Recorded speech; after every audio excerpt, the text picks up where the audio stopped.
All right, let's get into it. Today, we're going to solve a really weird puzzle. We're going to look at how a totally disastrous music festival, a bizarre fast food promotion, and, believe it or not, the movies you love are all connected. And it all kicks off with a very, very strange burger. Consist of an egg hammered to a patty with a plastic nail. What in the world is that?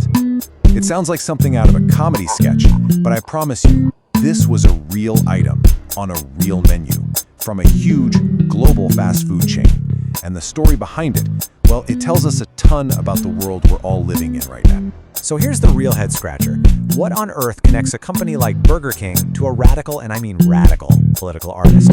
Because that quote, the one about the nailed-on egg, it comes directly from a Burger King menu that was created in his honor. Yeah, it makes absolutely no sense, but trust me, by the end of this, it will.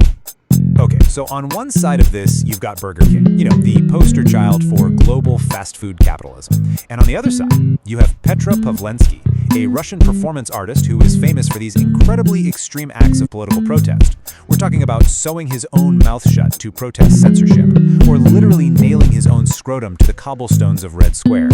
And Burger King decided to launch a menu for him. It's just wild, right?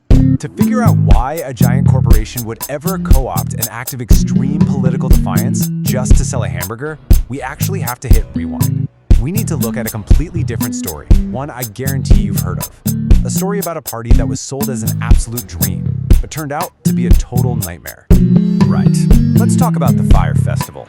But here's the thing, we're not going to focus on the disaster itself. We're going to talk about the marketing. Because while the festival was a complete and utter failure, the marketing campaign behind it, it was a work of pure genius. They sold a story that was so powerful, people just ignored every single red flag waving in their faces.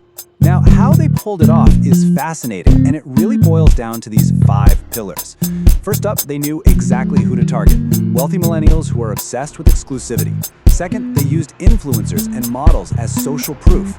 Third, they made that jaw-dropping promo video. It was pure, uncut visual storytelling. Fourth, they totally weaponized social media with that one simple orange tile. And finally, number 5, they mastered scarcity and FOMO, the fear of missing out, to create an insane level of demand. I mean, it was a masterclass. And the real engine behind this whole thing was a powerful psychological trigger called social proof. Dr. Robert Cialdini explains it perfectly here. Basically, we're wired to look at what other people are doing to figure out what we should be doing. So when Fyre's organizers paid all those supermodels to post about the festival, they weren't just advertising. No, they were sending a message. Hey, this is the place to be. This is what all the cool, important people are doing. And this number